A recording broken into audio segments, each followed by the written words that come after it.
Hello students. Today we are going to discuss about habitat of cycon and structure of cycon. Sycon या जिसको cipher भी कहा जाता है या इसको अर्न स्पंज या कलश स्पंज के नाम से भी जाना जाता है। ये एक पोरिफेरन है और पोरिफेरा जैसे हम पहले ल्यूकोसोलिनिया में पढ़ चुके हैं, पोरस बॉडी जिनकी होती है, जिनका शरीर जो है छिद्रित होता है, उनको पोरिफेरन्स कहा जाता है। This is also known as crown sponge. Scypha is also known as crown और किरीट स्पंज भी कहा जाता है, क्योंकि इसका जो टॉप होता है या ऑस्कुलम जो होता है उसके चारों तरफ एक स्पिक्यूल्स की जो है वो फ्रिंज लाइक स्ट्रक्चर पाया जाता है, क्राउन की तरह बनता है वो, तो इसको क्राउन स्पंज के नाम से भी जाना जाता है। Cycon is a marine sponge and remain attached to solid substrate like rocks, shells, mollusks and corals. ये हम सब जानते हैं कि मोस्ट ऑफ द पोरिफेरन्स आर मैराइनल, ज़्यादातर जो होते हैं वो लवणीय जल में पाए जाते हैं। स्पॉन्जिला जैसे कुछ एक स्पंज होते हैं जो फ्रेश वाटर स्पंज होते हैं। तो साइकोन भी एक मैराइन स्पंज है जो कि अटैच रहता है या तो मोलस्कन से या किसी हार्ड सबस्ट्रेट से अटैच रहता है। And the name of genius sycon is replaced by cipher. इसको जो है वो 1936 में नाम दिया गया था। But in our present discussion the name Sycon retained. The different species of sponge under the genuine genus do not tend to live greater depth. ज़्यादा गहराई में ये सब नहीं पाए जाते हैं। उथले जल में पाए जाने वाले, शैलो वाटर में पाए जाने वाले स्पंजेस होते हैं ये। साइकन का स्ट्रक्चर अगर आप देखेंगे तो इसकी बॉडी जो होती है वो फूलदान के आकार की होती है। वेज लाइक इनकी बॉडी होती है। रेडियल सिमेट्री इनमें पाई जाती है, अरीय सममिति जिसको कहते हैं। And the length of the साइकॉन is 1 to 3 centimetre. Diameter इसका होता है 5 to 6 mm।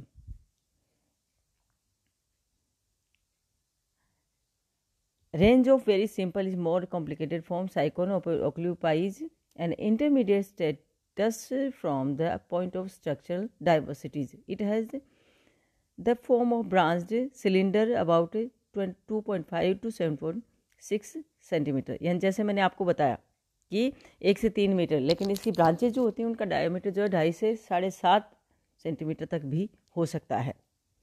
Though the body has a firm consistency, it is slightly flexible. Rigid body होती है लेकिन उसके बाद भी ये थोड़ी सी फ्लैक्सीबल जो होती है, लचीली होती है। Close examination of the surface reveals the presence of innumerable minute inhalant pores. जैसा मैंने आपको बताया कि poriferans have porous body and there are 2 types of pores present on the poriferans. One is ostia and the second is osculum. Number of ostia are much more than osculum. Osculum एक होता है, जैसे आप ये diagram देख रहे हैं। Diagram में आप देख रहे हैं, ये देखिए ऊपर ऑस्कुलम जिसको हमने फ्रिंज लाइक है, इसीलिए इसको क्राउन स्पंज कहा जाता है। ऑस्कुलम जो है ऊपर, इसके ये कंटिकाओं का बना एक क्राउन लाइक स्ट्रक्चर होता है जिसके टिप पे पाया जाता है। ओस्टिया जो डॉट लाइक स्ट्रक्चर्स आपको दिखाई दे रहे हैं इसके ऊपर, वो इसके ओस्टिया होते हैं, पोर्स होते हैं जो 2000 इनहेलेंट पोर्स, अंतर्वायु छिद्र इनको कहा जाता है, क्योंकि इन्हीं पोर्स के द्वारा पानी जो है वो इसके शरीर में एंटर करता है। Osculum that is known as exhalant pore या बहिर्वाही छिद्र भी इसको कहा जाता है, क्योंकि ऑस्कुलम के द्वारा जो पानी ओस्टिया से अंदर आता है वो बॉडी में सर्कुलेट होकर ऑस्कुलम से बाहर निकलता है। अब ये देखिए इसमें डिफरेंट कैनाल्स, ये कैनाल सिस्टम इसका बताया गया है जो नेक्स्ट हम पढ़ेंगे, जिसमें रेडियल कैनाल्स हैं, एपोपाइल्स जो पोर्स पाए जाते हैं, स्पंजोसील जो मेन कैविटी होती है मिडिल बॉडी के, वो स्पंजोसील कैविटी कहलाती है। ये स्ट्रेटम से अटैच इनकी बॉडी होती है। देखिए तो ये स्पॉन्जेज जो होते हैं ये सेडेंटेरियस इन नेचर, स्थानबद्ध होते हैं, ये गतिशील नहीं होते हैं। माइक्रोस्कोपिक ऑर्गेनाइजेशन ऑफ साइकोन अगर आप देखेंगे, the microscopic organism shows single layer of cells, outer covering and the outer surface of the body that is known as pinnacoderm. हमने ल्यूकोसोलिनिया में भी पढ़ा था। Poriferans have their two layered body, bilayered body, द्विस्तरीय शरीर होता है, और middle layer is gelatinous layer that is mesoglea और मेसेनकाइमा। तो इनकी outer layer that is known as pinacoderm made by pinacocyte cells, inner layer that is choanoderm made by choanocyte cells, those are flagellated cells. यानी बाहर की जो परत है वो पिनाकोडर्म कहलाती है, अंदर की जो परत है जो स्पंजोसील में रहती है वो कहलाती है पिनाकोडर्म। The outer layer is designated as the dermal layer. Needle-like spicules are seen to form the layer, and this layer is composed of large cells called pinacocytes. The spongocoel is lined by a layer of flattened endodermal cells. Radial canals are lined by peculiar collar cells, each having a long whip-like flagellum, which these cells are called the coenocytes और collar sales और गेस्ट्रल sales. ये देखिए, इस diagram को हम broad करके देखेंगे। देखिए, जो कोइनोसाइट सेल है वो दिखाई गई है। बाहर की जो पिनाकोसाइट्स जो होती हैं उनके अंदर तो ये स्पिक्यूल जो होती हैं वो निकली रहती हैं, कंट्रिकाएँ। अंदर की जो लेयर है कॉलर सेल या कोइनोसाइट्स, देखिए ऊपर एक विप लाइक चाबुक के समान स्ट्रक्चर जा रहा है, दैट इज़ फ्लैजिलम कहलाता है। फ्लैजिला इनके अंदर पाया जाता है। ये माइक्रोविल्ली इसके चारों तरफ प्रोटोप्लाज्म में इसके होती हैं। इसके अलावा ये कॉलर इसका बनता है, ऊपर का जो कप लाइक जो बनता है बेसल ग्रेनूल, जिससे इसका ये फ्लैजिला ओरिजिनेट होता है। न्यूक्लियस है, साइटोप्लाज्म है। तो ये होती है इसकी choanocyte cell. Each choanocyte has a round और oval body. It possesses a nucleus and one or many vacuoles in its cytoplasm. The free end of the cell body has a comparatively longer flagellum, and the base of the flagellum is surrounded by a contractile transparent collar-like outgrowth of the cytoplasm. जैसा मैं आपको बता चुकी हूँ, the flagellum arises from the basal granule. Basal granule जो अभी structure में मैंने आपको बताया था, उससे फ्लैजिलम निकलता है, which is connected with the blephoroblast, जो फ्लैजिलम ब्लीफेरोब्लास्ट या उसकी रूट में पाई जाने वाली राइजोप्लास्ट जो होता है उससे निकलता है। Electron microscopic studies have revealed that collar like outgrowth is composed of cytoplasmic tentacles. The number of such tentacles varies from 20 to 30 and the section view flagellum under reveal the pattern 9+2। देखिए, हमने पहले भी आपको बताया था, इसमें protista और Monera में हमने आपको बताया था अंतर, कि प्रोटिस्टे जो होते हैं, जो उनके अंदर जो फ्लैजिला पाया जाता है, सीलिया पाए जाते हैं, उनके अंदर 9+2 का अरेंजमेंट होता है। मोनेरा में नहीं पाया जाता। 9+2 अरेंजमेंट क्या होता है कि फ्लैजिला जहाँ से अराइज होता है, निकलता है, तो वहाँ पे उसके अंदर जो होते हैं जो होते हैं वो पेरिफेरल फाइब्रिल्स पाए जाते हैं, और उसमें 2 जो होते हैं वो सेंट्रल फाइब्रिल पाए जाते हैं। The spicules which constitute the skeleton of Sycon develop from the scleroblast. Spicules जो कंटिकाएँ होती हैं जिनसे इनका कंकाल बना होता है, वो स्केलेरोब्लास्ट जो सेल से बनी होती है। ये स्केलेरोब्लास्ट जो होती है वो 2 स्केलेराइड्स में बदल जाती है। एक होती है थिकनर सेल, दूसरी होती है founder cell. These structures are regularly arranged and protect the softener part of the body.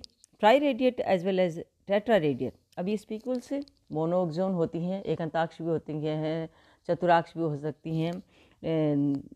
तो इस तरह से डिफरेंट टाइप की स्पिक्यूल्स होती हैं।